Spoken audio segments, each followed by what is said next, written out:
भोजपुरी में रिलीज होने वाली नई मूवी लिस्ट। तो जी हाँ, नमस्कार दोस्तों, एक बार फिर से फिल्मी स्टारडस्ट इन चैनल में आप सभी भोजपुरिया दर्शकों को स्वागत है। तो दोस्तों, आज हम बात करेंगे भोजपुरी फिल्म इंडस्ट्रीज में रिलीज होने वाली नई भोजपुरी मूवी के बारे में। तो वीडियो में आप लोग अंत तक बने रहिएगा। साथ ही मेरे चैनल फिल्मी स्टारडस्ट इन चैनल पे नए होंगे तो इस चैनल को भी आप लोग सब्सक्राइब जरूर कीजिएगा।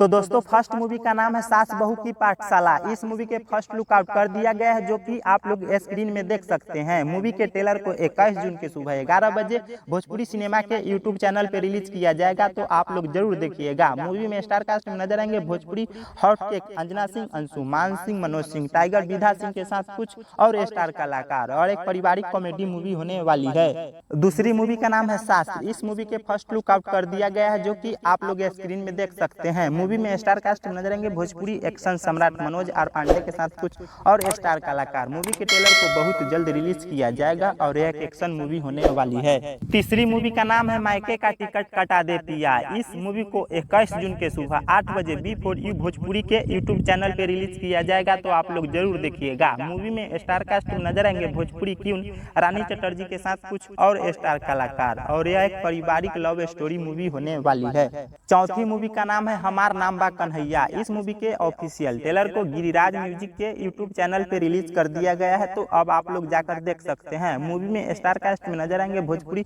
जुबली स्टार दिनेश लाल यादव, निरहुआ, अमृता पल, संजय पांडे के साथ कुछ और स्टार कलाकार। मूवी को बहुत जल्द आपके नजदीकी सिनेमा घरों में रिलीज किया जाएगा और यह कॉमेडी लव स्टोरी मूवी होने वाली है। पांचवी मूवी का नाम है स्वर्ग जैसन घर गिरहस्ती हमार। इस मूवी के फर्स्ट लुक आउट कर दिया गया है, जो कि आप लोग स्क्रीन में देख सकते हैं। मूवी में स्टार कास्ट में नजर आएंगे भोजपुरी सुपर स्टार हीरोइन चांदनी सिंह, मनोज सिंह, टाइगर के साथ कुछ और स्टार कलाकार। मूवी के ट्रेलर को बहुत जल्द रिलीज किया जाएगा और यह एक पारिवारिक इमोशनल मूवी होने वाली है। छठवीं मूवी का नाम है इतिहास। इस मूवी के ऑफिशियल ट्रेलर को SS रिकॉर्ड्स भोजपुरी के यूट्यूब चैनल पे रिलीज कर दिया गया है, तो अब आप लोग जाकर देख सकते हैं।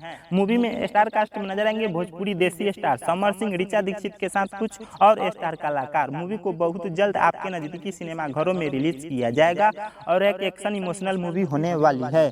सातवीं मूवी का नाम है छोटकी दीदी बड़की दीदी। इस मूवी को इंटरटेन रंगीला के यूट्यूब चैनल पे रिलीज कर दिया गया है, तो अब आप लोग जाकर देख सकते हैं। मूवी में स्टार कास्ट में नजर आएंगे Bhojpuri hot cake Anjana Singh, hot heroine Yamini Singh के साथ कुछ और स्टार कलाकार, और एक पारिवारिक कॉमेडी मूवी होने वाली है। आठवीं मूवी का नाम है प्रीत के रीत। इस मूवी के फर्स्ट लुक आउट कर दिया गया है, जो कि आप लोग स्क्रीन में देख सकते हैं। मूवी में स्टार कास्ट में नजर आएंगे भोजपुरी सुपर स्टार हीरोइन चांदनी सिंह, सुशील सिंह के साथ कुछ और स्टार कलाकार। मूवी के ट्रेलर को बहुत जल्द रिलीज किया जाएगा और एक एक्शन लव स्टोरी मूवी होने वाली है। नौवीं मूवी का नाम है पावर स्टार। इस मूवी को आपके नजदीकी सिनेमा घरों में रिलीज कर दिया गया है, तो अब आप लोग जाकर देख सकते हैं। मूवी में स्टार कास्ट में नजर आएंगे भोजपुरी पावर स्टार पवन सिंह, मधु शर्मा के साथ कुछ और स्टार कलाकार, और यह पावर स्टार पवन सिंह के जीवन पे आधारित मूवी होने वाली है। 10वीं मूवी का नाम है रिश्तों की विरासत। इस मूवी के ऑफिशियल ट्रेलर को SRK म्यूजिक के यूट्यूब चैनल पे रिलीज कर दिया गया है, तो अब आप लोग जाकर देख सकते हैं।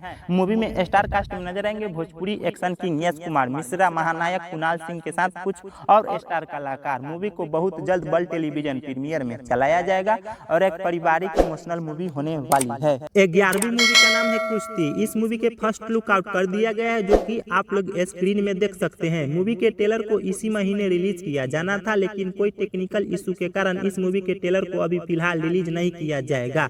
मूवी में स्टार कास्ट में नजर आएंगे भोजपुरी हॉट केक अंजना सिंह, और इस मूवी में अंजना सिंह फाइट करते हुए नजर आने वाली है और एक पारिवारिक लव स्टोरी इमोशनल मूवी होने वाली है। 12वीं मूवी का नाम है निरहुआ हिंदुस्तानी 4। इस मूवी को निरहुआ इंटरटेनमेंट के यूट्यूब चैनल पे रिलीज कर दिया गया है, तो अब आप लोग जाकर देख सकते हैं। मूवी में स्टार कास्ट में नजर आएंगे Bhojpuri jubilee star Dinesh Lal Yadav, Nirahua, Bhojpuri queen Amrapali Dubey, Ayaz खान के साथ कुछ और स्टार कलाकार, और एक पारिवारिक इमोशनल मूवी होने वाली है। 13वीं मूवी का नाम है घर परिवार। इस मूवी को 19 जून के सुबह 11 बजे इंटरटेन रंगीला के यूट्यूब चैनल पे रिलीज किया जाएगा। मूवी में स्टार कास्ट में नजर आएंगे भोजपुरी सुपर स्टार परवेश लाल यादव, नीलम गिरी, मनोज सिंह, टाइगर के साथ कुछ और स्टार कलाकार, और एक पारिवारिक इमोशनल मूवी होने वाली है। तो दोस्तों, यह जानकारी आप लोग को अच्छा लगा होगा तो वीडियो को लाइक कीजिए, दोस्तों को साथ शेयर कीजिए और अपना राय कमेंट बॉक्स में जरूर लिखिए। साथ ही मेरे चैनल फिल्मी स्टारडस्ट इन चैनल पे नए होंगे तो इस चैनल को भी आप लोग सब्सक्राइब जरूर कीजिए। धन्यवाद।